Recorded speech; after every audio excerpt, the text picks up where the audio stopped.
This is Jesse Jeronen, and you're listening to Full On Focus podcast. Hello, welcome to the Full On Focus podcast. My name's Matt Boisclair, and as trips to the Etihad go, Saturday was by no means the worst, was it? Inevitably we lost, but came away with plenty of positives, and our goal difference didn't take a hammering either. Trying to make an entertaining and thought-provoking show out of a defeat to Man City when the whole world knew we were going to lose to Man City is no easy task. But I've got Will Oakley and Matt Statto with me. We're going to give it our absolute best. So here we go. Fulham. Well, as many of us predicted, Scott Parker kept things the same as Leicester on Monday by way of starting lineup with the aim to keep things tight and hit City on the counter-attack where possible. As Robbie Savage pointed out in the commentary, we were playing 5-2-3 off the ball, leaving no space for City to move between the lines. Statto, what were your thoughts when you had time to digest the starting lineup, mate? Were you happy? Was it what you thought? Yeah, for sure. I think it was quite refreshing to see Parker field an unchanged 11, which feels like the first time in forever. I think the last time we would have done that would have been back in the Championship playoff final. So it was certainly good to see the same starting 11 set up shop against City. As you mentioned, Robbie Savage, we did play the 5-2-3 on defending when they were attacking, which happened a lot in this game, unfortunately. And it kind of worked. I felt we were a bit outnumbered in midfield a lot of the time, just having Zambo and Reed there. I felt Loftus-Cheek should have dropped back a bit more. But, on the face of it, we only conceded 2 goals. So, something obviously worked well for us. And Will, it's quite clear what we're trying to do now, isn't it? It seems like we've actually got some sort of identity now in the way that we're trying to play, and we're actually giving it a good fist of competing at this level, as opposed to just turning up and being all right. We were a goal behind within 5 minutes, but against Man City, that's not too unexpected. And I just feel at the moment like we're actually. We've actually got a decent game plan which can work from time to time, which it proved to do at Leicester. Yeah, it's definitely good to have consistency. I think that's a thing that all good sides have throughout a season. I liked it that it was unchanged. Obviously I'd like to see Mitro back in there at some point, but it's not a big deal. He played well without him, and sometimes he's not going to be able to play every game. I thought Loftus-Cheek didn't really do that much in the striker role. I feel like he didn't drop that deep until the second half, and he didn't really have that much to do. But otherwise, pretty much the same as Leicester, apart from Loftus-Cheek central and Cav was outright. But yeah, it's solid. We got a game plan, and hopefully we can build on that, really. Well, a team like us going to the Etihad to play Man City, anyone that's playing as striker is really going to be, feeding off scraps at best, aren't they? It's not going to be a game where you're going to get loads of chances, and maybe you'll get one chance in a game, and if you don't take it, then that's your lot. So it's a difficult game to be a centre forward, I think. Definitely. I think we had one shot on target in the whole game, and that was Cavallero in the 70-something minutes, a long-range effort. And we're not going to get any chances or many chances against a team like City.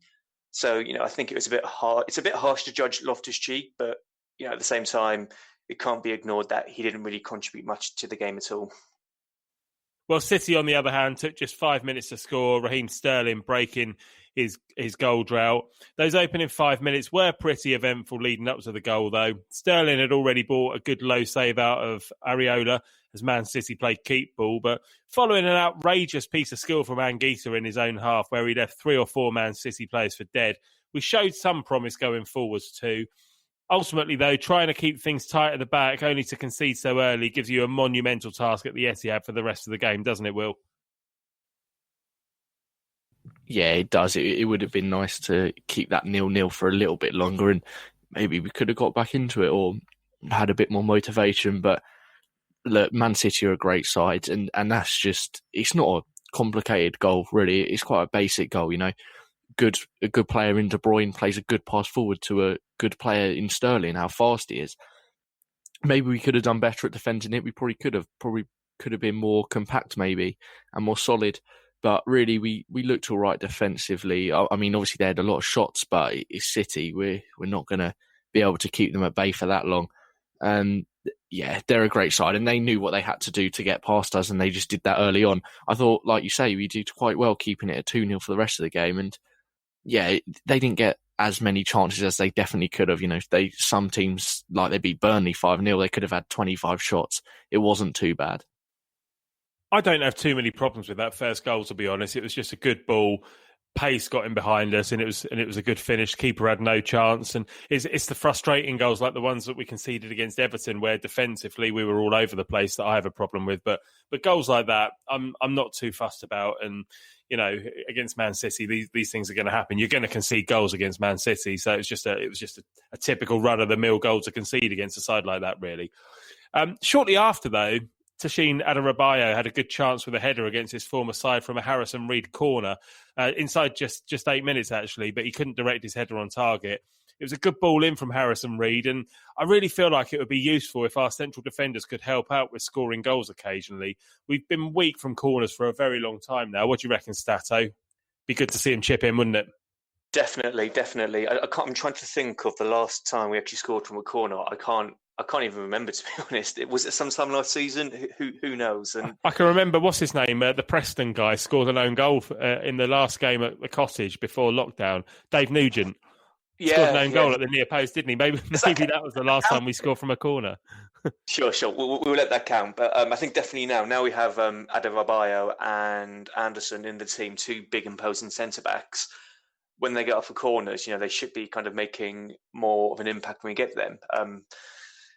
Again, like I say, we're going to say this a lot in this pod, but a team like City, you get the few corners, if you don't score them, that's no big deal. But when we're playing teams kind of lower down the league table and we get all these set pieces, we need to be making the most of them. And, it's good to see that Adarabioyo's up there and he's winning the headers. He just needs to try and work on that and get them goal-bound, really. Yeah, the good thing is as well is that we're not playing it short, because we were doing that a lot before, and that's the most frustrating thing when you're doing that. So at least we're hitting them in the box and getting a shot away, even if the shot wasn't great. He could have hit the target. But yeah, at least we're getting the shot away. And it was a good ball by Harrison Reed, like you say.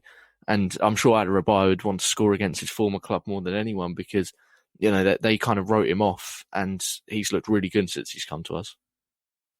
It's interesting you say that about Harrison Reed, because I don't remember how many corners he's taken previously, and we've had a lot of corner takers in the last couple of seasons. Cavallero, Knockout last season, took a few. Kearney, now Harrison Reed. And actually, I thought that his delivery was really good at the Etihad, and I think we had another one or two corners perhaps throughout the game where a Fulham player got on the end of it as well. So a lot of it is to do with the delivery, and perhaps he will be the corner taker going forward. Any thoughts on that? I think it's.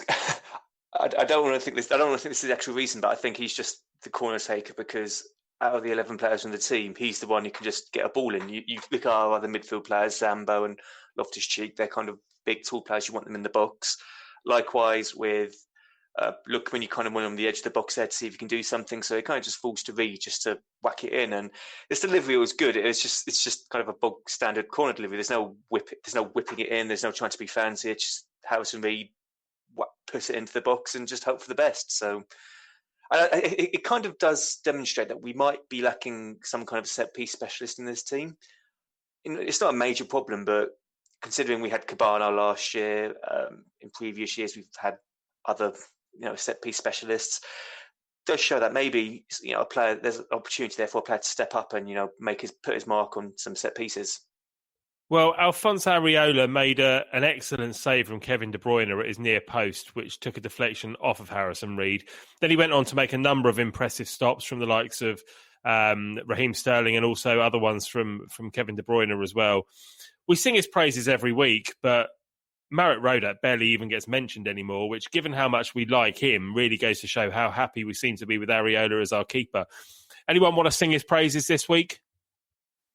Yeah, he was amazing. I mean, he saved, like you say early on, he saved a couple of great shots. He's good in the air, jumping and catching. I suppose that's what keepers supposed to do. But, he also commands his box really well. I feel like the defence feel confident with him behind him. And I think his kind of confidence and his calmness does express through the team. I've said this about Anderson as well. I just feel like having these big players that can step up in big situations helps the team through the situations that maybe they've not been in. You know, Areola's had experience at the top of the French league and the Spanish league, whereas players like, you know, Harrison Reed hardly has any Prem experience. So those are the big players that are going to help the players who are new get through it. Definitely, for sure. And I think if you look at it from Rodak's perspective, we were all a bit peeved that he got dropped straight away. He had a fantastic season for us in the Championship. But Areola's coming in, he's just been a different class. And I think if you're Rodak, you need to look at these performances and be like, yeah, fair enough, this is a world-class keeper at this club. And I think someone in the pod chat mentioned, I think it was Dom or Morgs, and it was a good point that, you know, Rodak, he's training with Areola day in, day out, and he's probably learning so much from him. You know, Rodak's still a young keeper. He still has a future and a career with us. But, you know, to be learning under the tutelage of Areola is just, you know, a fantastic opportunity for him. Whilst at the same time, we're getting used to a really good goalkeeper. And I think it's also just a very good parallel from the last time we were in the Premier League. You know, everyone wanted Bettinelli in goal, then it was Fabry. He was a mess. Then it went back to Bettinelli. He was a mess. And then eventually we settled on Rico. I think it's just nice to see this time around. There's none of that kind of messing around with goalkeepers. It's Areola. He's our number one. That's it. Yeah, nicely put. And there seems to be a shift, doesn't there, in how we're defending at the moment. Obviously the personnel are very different from last season and even from the start of the season when we were making mistakes. You know, we had Hector and Ream as our centre-backs, and now we've got Anderson and Adarabioyo, and we still got Congolo to come in. Areola, as Will very rightly said, is a commanding goalkeeper.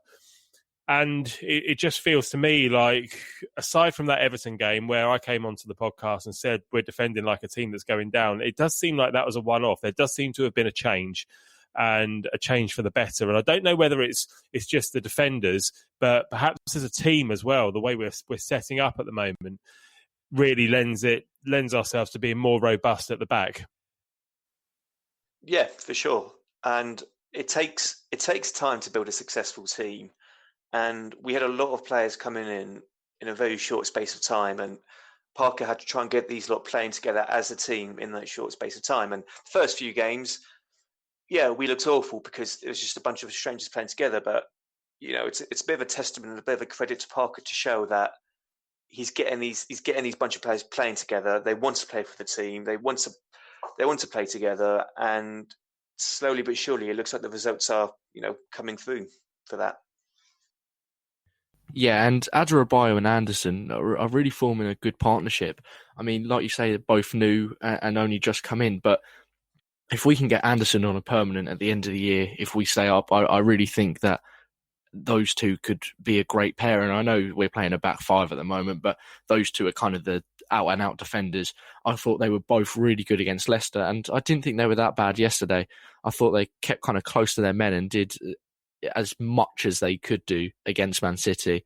So I really think that they can be solid, and hopefully they can be throughout the season and stop us conceding those dodgy goals that we've conceded in past seasons, because those are the goals that do cost us. You know, even if we score 3, a couple of seasons ago, we would have scored 3 and conceded 4. But those two are going to stop us from conceding those dodgy goals.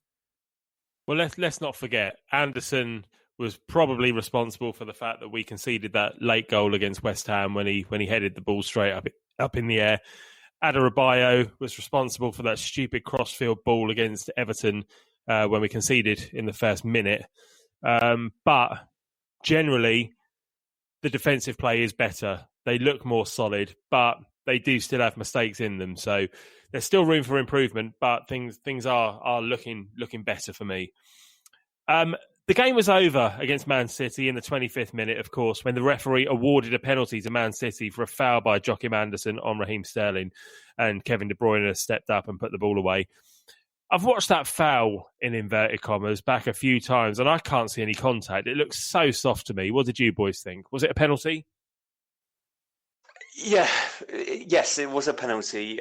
It's a very soft penalty, but by the letter of the law, it's a penalty. And it's a problem that VIR has kind of produced now. And I hate going on about VIR because it's just the centre of everything at the moment. But if contact is made with a player inside the box and the ball, you didn't get the ball, then it's a penalty.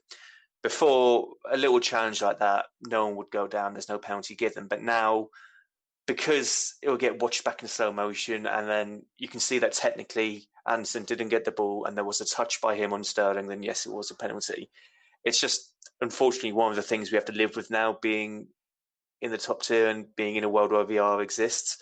And, we'll get some, we'll lose some, but it's just a frustrating thing in the world of football now, really. I hate it just because he touched his leg with his leg, brushed it, let's say. He goes down and it's a penalty. It's not a foul. Come on. I mean, like you say, by the letter of the law, yes, but the law's nonsense if that's a penalty. Yeah, it was extremely soft. I mean, but that's the thing. Even if there's a tiny bit of contact, it's a pen, and it's so unfortunate. But I'm sure later on in the season it will go for us, or hopefully it will at some point. But the thing is, I don't know how much VAR had a say in this, because I'm pretty sure the ref called the penalty before. I mean, obviously we don't know what happens behind the scenes, but I think the ref called the penalty and then VAR checked it after he made the call. But obviously, like you're saying, the VAR could have overruled it, but the way the rule is now, VAR wouldn't overrule it just because the tiny bit of contact has made it be a penalty. I hate it. Absolutely hate it. Even if that went for us, I mean, the Bobby Reid one against Leicester, that was a clear penalty because the trailing leg of Bobby Reid was caught by, was it Fuchs? Caught by his knee, whereas this one, it was just, I don't know. I watched it a few times and I couldn't even see the contact. It must have been so minimal. But anyway, let's move on. It happened, and I guess I'd rather it happened in a game like this than against, I don't know, one of the teams that were around us where it was much tighter. So the rest of the game, it kind of petered out, really, didn't it? The second half was a non-event. With little over 20 minutes of the game left, Mario Lemina replaced Harrison Reed. Abubakar Kamara replaced Bobby Reid a few minutes later. And then the final change was Tom Cairney coming on for Loftus-Cheek 8 minutes before the end. The substitutions were very much a case of going through the motions, though, for me. And I really want to focus on Alexander Mitrovic now, because I think we're in danger of pissing him off by not playing him. And I see what we're trying to do. I see that we're trying to play counter-attacking football. And to play counter-attacking football, you need pacey players. But leaving out our best finisher, the best finisher at the club, when chances are minimal, is surely shooting ourselves in the foot. And I really think that there's got to be a role for him in this system. Otherwise, he's just going to leave. He's not going to find any form.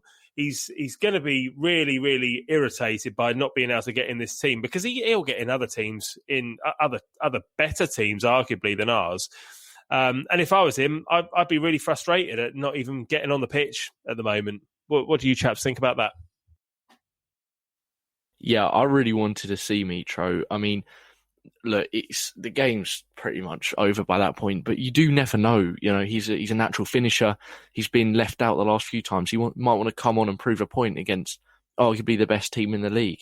And also, it would have just been nice to get him some game time. If we did genuinely believe that it was over by that point, then just put him on, because what's the harm? You know, Kamara isn't really going to do much, or Cairney isn't going to do much at that stage of the game, or Lemina.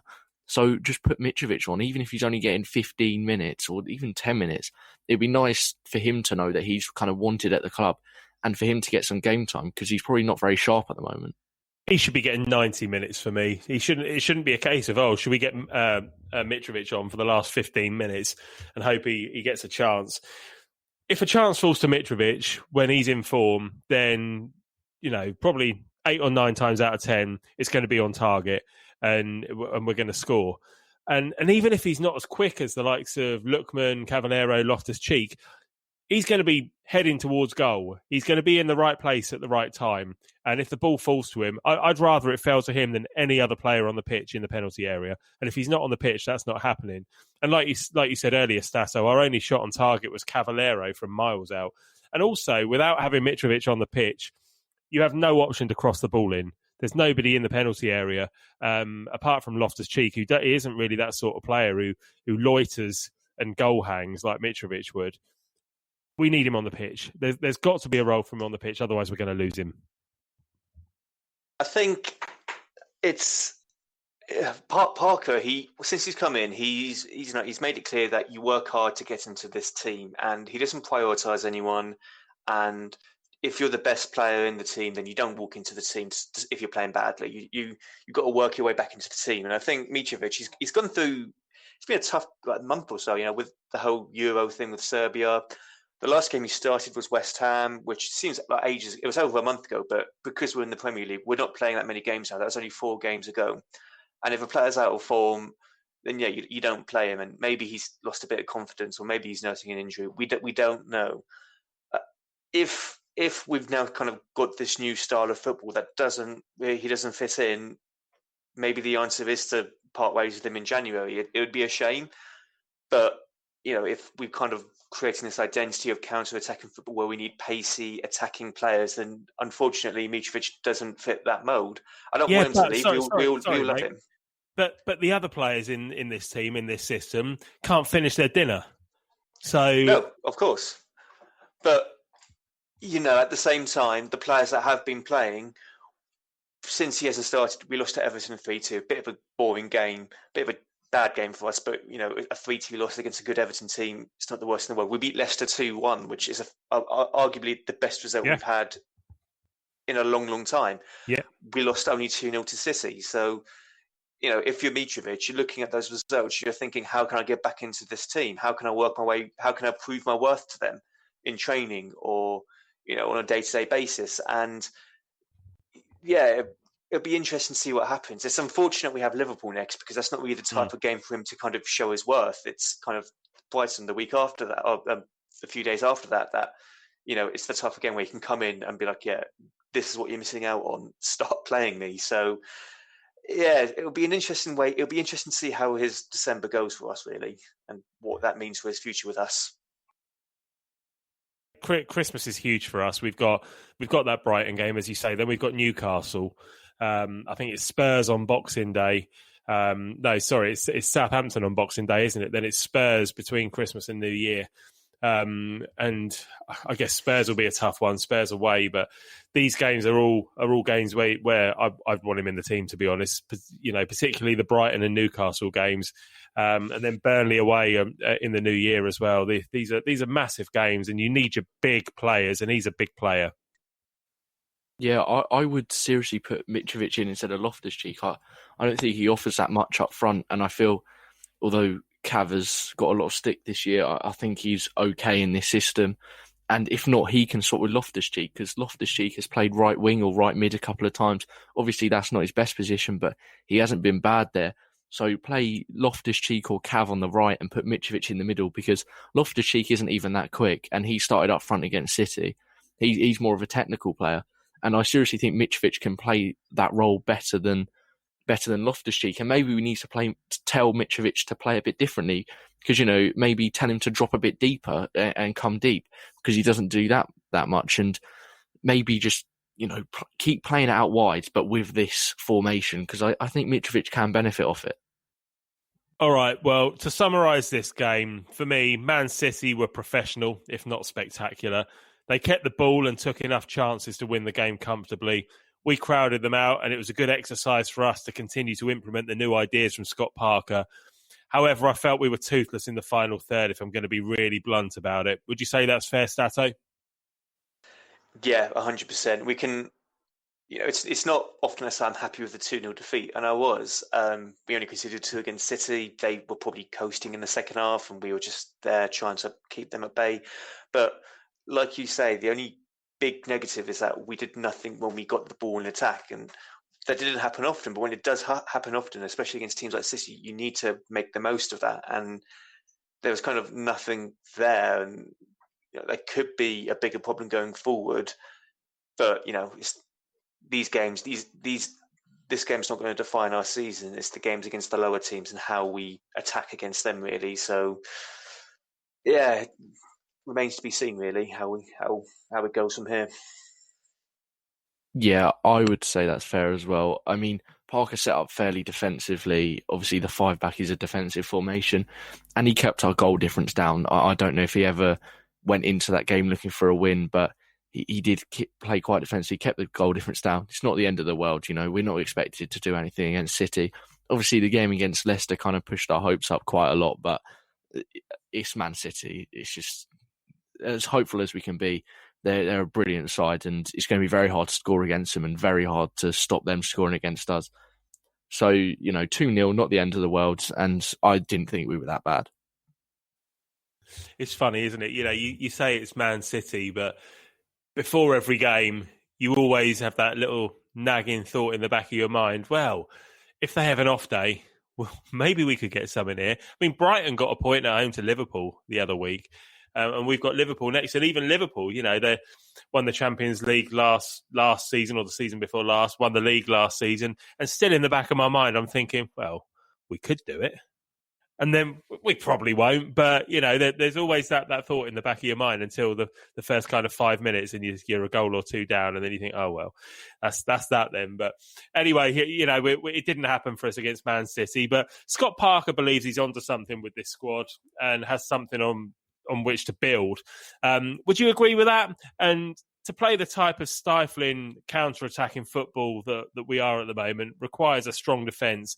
And as we said earlier in the show, the Fulham defence has improved so much since those early games of the season, even if we did lapse against Everton a few weeks ago. So do you think Scott Parker's onto something here with this kind of new style that we're playing? Yeah, I think he is. Worth pointing out, the two teams that we played in Leicester and City, they're top 6, top 8 Premier League teams. So playing that counter-attacking football is necessary against them. It will be interesting to see if we play the same style against Brighton and Newcastle. And if we don't, how do we set up? Do we play more of the possession-based game that we're used to playing? Is there kind of a hybrid between that and the counter-attacking? It'll be interesting to see, but yeah, it's good to see that we have some kind of clear game plan against the more elite Premier League teams at this level. Yeah, I absolutely agree. I think I've said this so many times now, like countless times, about how Parker's learning on the job. I mean, he's adapting different play. He's, the counter-attack and the possession. And just because we're playing counter-attack now, there's nothing to say that we won't go back to possession, like you say, against teams like Brighton and Newcastle. And I think it's good that he knows how to play both, because although we've looked good with counter-attacking, that doesn't mean you should rule out possession. But I think it's good because managers don't know what we're going to play.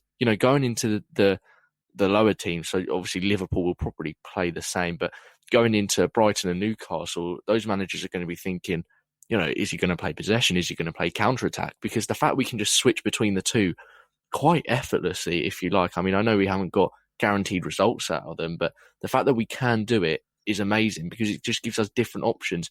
And also there's nothing to say you can't change in a match either. The fact that he can do that is really good. And I think that's going to help us, especially because he's a young manager. He's doing all this so early on in his career. I think he has a good future with us. All right, lads. Well, let's come on to man of the match then. For me, there's only one candidate, and that's Areola. I thought he was absolutely outstanding. I can't see anybody else being anywhere near his level of performance in this game. But I guess to counter that, going to Man City, your goalkeeper's going to be busy. But I thought he did an excellent job. How about you, Statto? Who was your man of the match? Yep, 100% agree. The defence, they put in a good shift. They tried their best. Likewise, in the midfield, the attack was a bit non-existent. But Areola, the amount of saves he made, the amount of quality saves he made, kept us. Oh, I don't want to say keep us in the game, but he kept it at 2-0. He's clearly a good goalkeeper. He's here to play for us. As a keeper on loan from a big club like PSG, you think he was only here because he wants to be in London, but he obviously wants to play for us, and putting in good performances like that, it's good to see. So yeah, clear man of the match for me. Yeah, 3 Areolas. I mean, he was brilliant, kept it at 2-0, and with Bettinelli that could have been 5 or 6, to be honest. I thought Adarabioyo was actually really good, and I thought Anguissa as well, especially in the first half. Anguissa was brilliant. I think he made 6 take-ons, which was more than the entire City combined in the first half. So yeah, I thought Anguissa was really good again. But for me, Areola, I mean, there's no way you can look over the amount of saves that he made. And although they weren't amazingly difficult, some of them he could have easily parried out, but he kept hold of them and tipped them away. And I think he's a really class keeper. Okay, mate. And Will, again, coming to you for your Scott Parker rating. It's between a 6 and a 7, so I would probably say 6.5. I think we probably could have looked a bit better in the attacking third of things, but I thought we were solid defensively. And I just think the one thing for me would be probably starting or subbing on Mitro and maybe playing a tiny bit more attacking, but you can't do much against City. So, 6.5. I've put myself in a difficult position here because I only gave Scott Parker an 8 for the win against Leicester, but I'm gonna give him a 7 for the Man City game, and I don't know. It's difficult because we've lost the game, but I'm starting just in the last couple of games to enjoy watching Fulham and not. Starting to watch a game and not necessarily expecting us to get hammered. Whereas at the start of the season, if we'd have played Man City, I would have expected that to be 6-7-0. But at the moment, I'm starting to feel I'm enjoying watching Fulham, and I'm starting to feel proud again to watch Fulham and of the way that we're playing.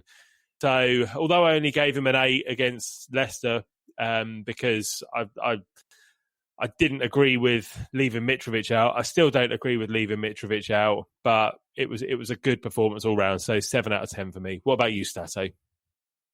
Yeah, I agree with what both of you have largely said. Interesting what you said about how we're proud to watch Fulham again. And I mentioned this on the preview pod, how in previous years gone by, because we've been out of the Premier League for so long, we kind of forgot what it was like to be a mid-level Premier League club where you win some, you lose. It's all about bouncing back, and that Leicester win kind of was the first time it made me remember what it was like to be that mid-level Premier League club where you can get wins against Leicester, and it felt good. And likewise, this game against City, it was a bit of a non-event. It's 2-0, and I would have bitten your hand off that result. It helps our goal difference. Looking at how all the other bottom 3 clubs got on this weekend, we are kind of the winners here. So.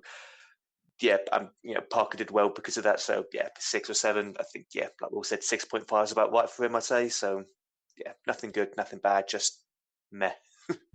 Yeah, just got through it. And I think you said in the preview pod as well, like we'll lose this game and then we'll move on and forget about it. And that's exactly what's going to happen. We lost. It was a bit of a non-event from the start, but it's done now and on to the next one, which is a very tricky game against Liverpool, the champions. But I guess the season starts again after that game for us, and anything that we could possibly get against Liverpool would be obviously an absolute bonus. So let's keep our fingers crossed. All right, well, that's your lot this time. Next week, as I said, it's Liverpool at the Cottage in front of 2,000 Fulham fans. We'll be back midweek for a preview of the game, which also includes a Danny Murphy in focus chat. Until then, stay safe and speak soon. Cheers.